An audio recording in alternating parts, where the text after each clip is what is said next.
Merci Nabino Bandeko Balandi émission Baka télévision to kutani mokola lelo pour que to sur la makambo etali mboka na biso. Boyebi ke mokonzi ya kolo Félix Antoine Tshisekedi lo muko ntombolo mo mai wakaninda le lui de Dieu combattu mais jamais abattu. Frappe fort, frappe encore na minito na zoye bisabilo bana kisasa bana mokili mo bana ba province nyonso. Bino tout vigilance ba Congo. Au moni ba tout suspect dénoncé. Tout na camp ya Mazangungu. Kenge on est na Kenge Mbakana Mitendi Mkimbondo Kasangulu tout mettre sur c'était na Tchangu route à faire bois Kimbanseke Siwambanza tozu baga sable tozu sur 15 Rai Bino tout Simafachi tozu monga fula tozu le susu Mitendi Matadi Kibala Kitambo Bandalungwa Limete Kingabwa toujours systématiquement OK tout la masse à force OK Kinseso bino tout banga moyo Simafachi Congo Mobimba Simafachi au moni batu moko de suspect au tala ezala zanani tala batawe wana no senga la bino veiller population bo veiller mutu moko ameki que à sensibiliser batu contre le chef de l'État appelez déjà rapidement to ravitailler maman plus vite possible tout sur Moutouana parce que la minute oh tozana il y a pas match il y a pas photo c'est Fachi qui gagne les peuples d'abord laisser les partis sera bloqué quelque part le pouvoir de Fachi est un pouvoir à l'inga remandi Congo et ça la prospère fort ce n'est pas que le Congo il y a échec que passeport congolais, ok, on a Angola, bazo de dénigré, ok, on a Sénégal, ok, on a Poto, ok, on a monde, les États-Unis, et comme il n'était pas au monde, Moutumogo a agi certain. Mais aujourd'hui, valeur ya congolais et Zonga à travers Fachi Beton. Union sacrée en haut, vous menez consultation de lobby. Merci beaucoup à Jamar Kaboun. Jamar Kaboun, président Aïe Depes. Merci à secrétaire général, mon général, Auguste Kabouya, mon abouté. Bayaki, parce que Kotala, qu'on soit bénédiction, il y a papa. Félix Antoine Tshisekedi le mot quand tombe le mot à maille.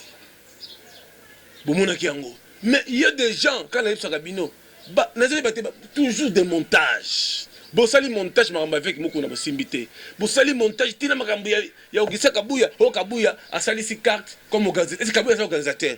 Vous êtes des jaloux de Kabouya. Vous êtes des jaloux de Ogisa Kabouya, mon abouté, mon général. Vous êtes jaloux de Kaboul. Kaboul, c'est député national. Jamais Kaboul, Kabouya, Auguste Kabouya, mon abouté, le secrétaire général de l'UDPS. Azali secrétaire, il y a parti présidentiel. Et consultation union, et consultation politique populaire et bandit. Il faut quand même Ayoka. Vision, bénédiction à papa pour amener la base. Il y a un moment dans politique, mais qu'on l'a lundi.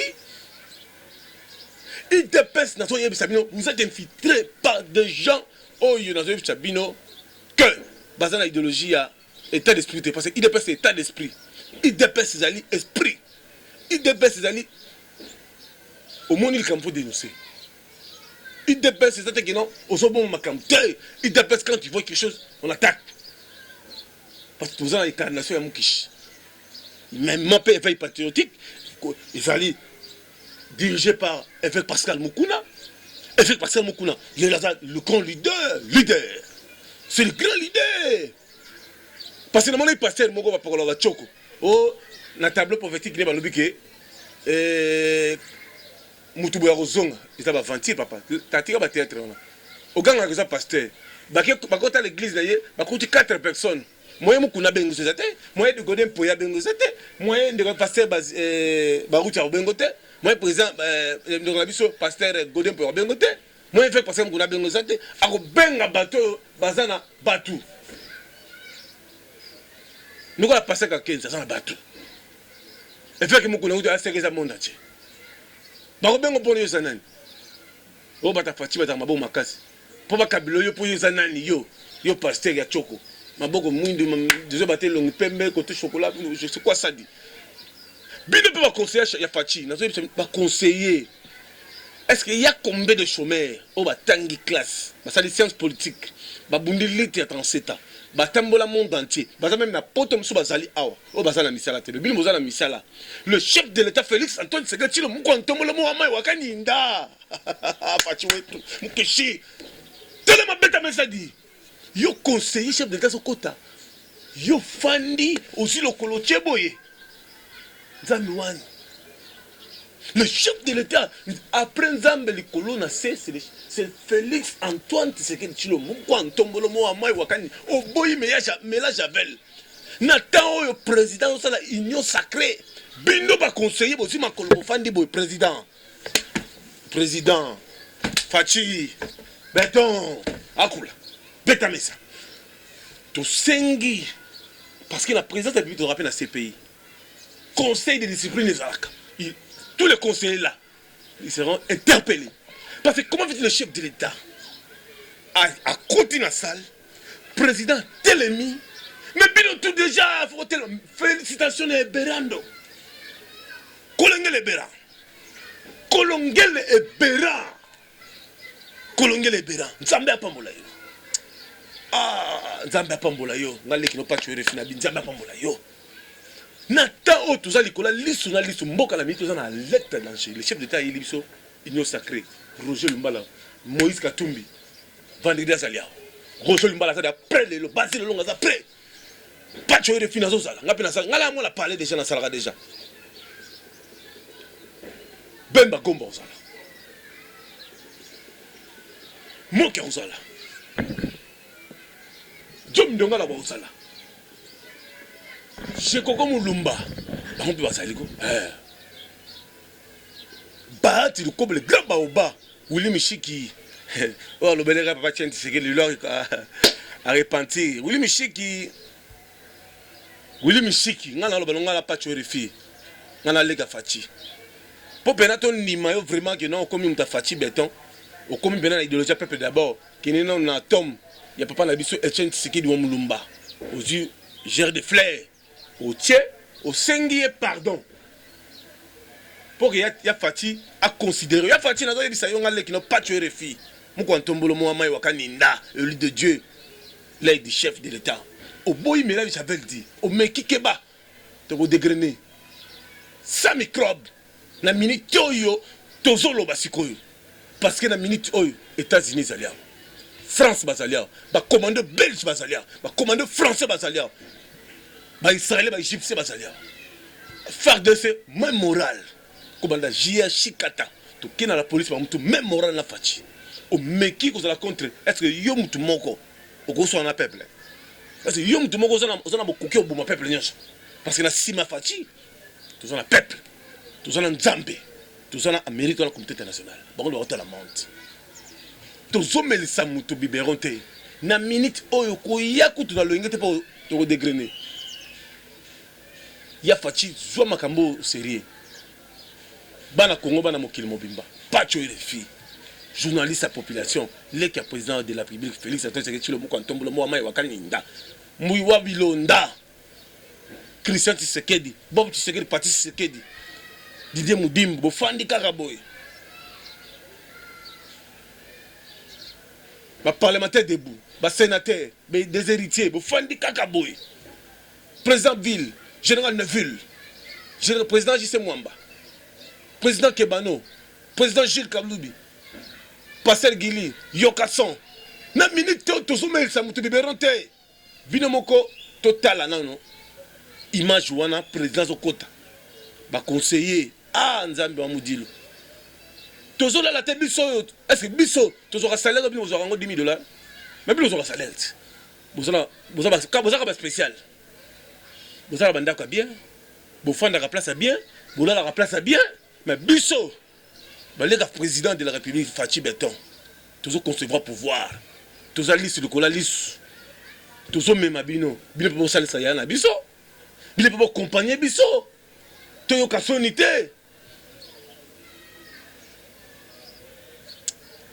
na lingala cha image on a otyangote pour émission oyo ils a 100% Fachi Béton et ça linga il passe pour la vie d'anthologie na éthique na ko cha image wana te mais na lobeli bino kaka parce que na linga bino mingi bobongisa bo se cisé na conseil de discipline bo s'excuser Linda Movaru bofandi Mayombo bofandi Bakalufu Afredi Pindi bofandi Commandant Toubi bofandi ya Fatina Ngwende tolingi makamba bo esala masute tout à la sikoyo arrivé il y a avec Pascal Mokuna Pascal Godin Poy olenga koyi ngaye papa nanga olenga koyi toi la pouvoir opposition té toi la pouvoir il y a 18 ans té toi la pouvoir à 24 ans té 54 ans té qui mon bout à souffrir biso to souffrir pas té to comme na era fati to bosani aux égal liboso to kenesko Congo à l'émergence ma discours mo faut ça bien ya fatia fungoli maboko kuna bolobi maka mususu ko malibanda bolobi maka mususu dikamba boli to boya botala comme société l'arrivée de Mukwantombolo, le chef de l'État, Félix Antoine Tshisekedi Tshilombo, Mukwantombolo, Moamai, Wakaninda, Wadeni Moulamba, Tchela Bana Poto Plaisir, Tchela Bana Poto Plaisir, Wadeni Moulamba, PDG, Toleka. Tel un berger qui regroupe ses brebis à l'annonce d'une tempête, le président de la République veut à tout prix garantir la quiétude et le développement du pays en utilisant le dialogue franc comme instrument. Dès 10 h ce lundi, les premières délégations étaient déjà dans le mur du Palais de la Nation pour prendre part aux consultations annoncées par le garant de la Nation. La délégation de la Commission électorale nationale indépendante, conduite par Corneille Nangaa, est la première à être reçue par le chef de l'État, Félix Antoine Tshisekedi Tshilombo. Après près d'une heure de discussion sans langue de bois, les voilà ressortir de la salle de réunion sans échapper à la vigilance de médias. Monsieur le Président, en cas de dissolution de l'Assemblée nationale, est-ce que la CENI est prête à organiser des élections anticipées et combien ça coûterait? En cas d'absence d'une institution ou bien d'une institution élective, il appartiendra à la CENI d'organiser les élections. Tout de même, aujourd'hui, la question qui peut se poser, est-ce que l'équipe Nanga est-il encore légitime pour organiser de telles élections? Ça fait aujourd'hui parmi les éléments du schéma critique préparatoire en disant il faut le plus rapidement possible désigner les nouveaux membres de la CENI qui vont faire les études et décliner les chiffres, par exemple, en disant ça coûterait autant. Les consultations vont alors se poursuivre avec le Conseil national de suivi des accords CNSA. Son président, Joseph Olengankoy, a au sortir de l'entretien lancé un appel aux tireurs de ficelles qui, selon lui, ne facilitent pas la tâche aux autorités. Et nous tous ici, la seule personne qui a eu le pouvoir par la voie, le suffrage universel, c'est le président de la République. Nous, notre rôle ici n'est pas de venir pour faire et dire les mensonges à celui qui a le destin du pays entre ses mains. Notre mission est de dire toujours la vérité et l'orienter vers la voie de la paix. Tour à tour, les délégations des commissions de droits de l'homme et autres structures de la société civile vont se succéder dans cette salle de réunion. La responsabilité de médias dans une période aussi cruciale a alimenté les discussions du chef de l'État avec la délégation du CESAC qui avait à sa tête Tito Ndombi, son président. Entre deux bureaux, Félix Antoine Tshisekedi a également accordé un moment d'échange particulier à quelques personnalités du monde religieux. D'abord, le cardinal Laurent Mosengo Passigna. Nous avons eu un mémo que nous lui avons présenté dans lequel nous disons que le pays a besoin de centrer le tout sur l'économie. L'économie pour tout homme, pour le développement du pays, l'économie pour que le peuple puisse avoir de quoi manger, le peuple puisse augmenter sa santé en sagesse, etc. Et puis à la fin, nous avons commencé à répondre à ces questions. Et plus tard, les représentants des différentes confessions religieuses, Église du Christ au Congo, le Haut Conseil des Églises de Réveil, ceux des Églises indépendantes du Congo, la Pastorale nationale congolaise, l'Armée du Salut, les musulmans des tous bords, les orthodoxes, pour ne citer que ceux-là, ont formulé des recommandations pour aplanir les divergences qui freinent l'élan du développement du pays.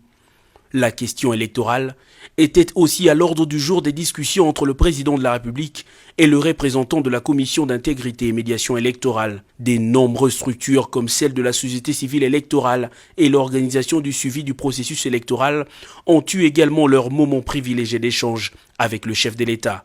Les consultations ne font que commencer et pourtant le carnet des notes du président de la République est déjà presque rempli. Bana poto bana mokili mobimba. Merci na Pape Théodore Mukendi, merci na Daniela Kamone Roseline Bombo, merci na Esther Kapinga Misenga Binoto, maman na biso na pesi koko mbote belé alota la biso.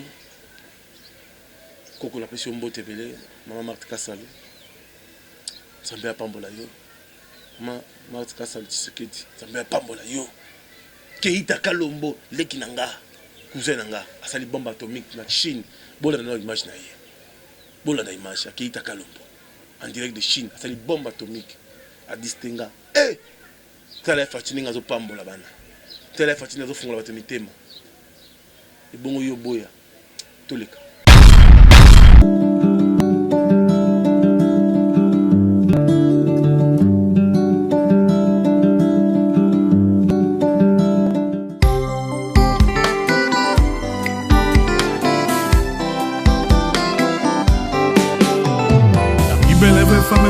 Kokina bala azala en Christ poto kwela nanaye doko na yo masereza nga pierre d'appui ezanga pela mu pela la joie yango na tondi na tembe na motema o ya kolinga yo poto bala na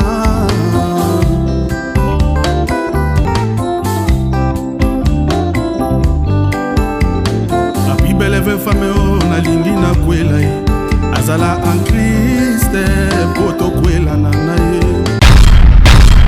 Merci beaucoup na bandeko nyonso balandi émission bozomo na bino moko ba image ndezo salama Lilimushi l'empera toto mbia itimo ba les réseaux le plus demandé Keita Kalombo bino to mbote belé lisusu na bandeko nyonso batala biso face au monde entier général John Chibangu Nzambe apambola yo Nzambe vraiment pambola général John Chibangu Nzambe apambola Jani Mungu maman sociale Nzambe apambola peyo tout na biso mbote belé na Minata Cissé na London mbote belé vraiment na bandeko belé batala biso bivio nga les propriétaires Nzambe apambola yo. Merci na Ariette Kalanga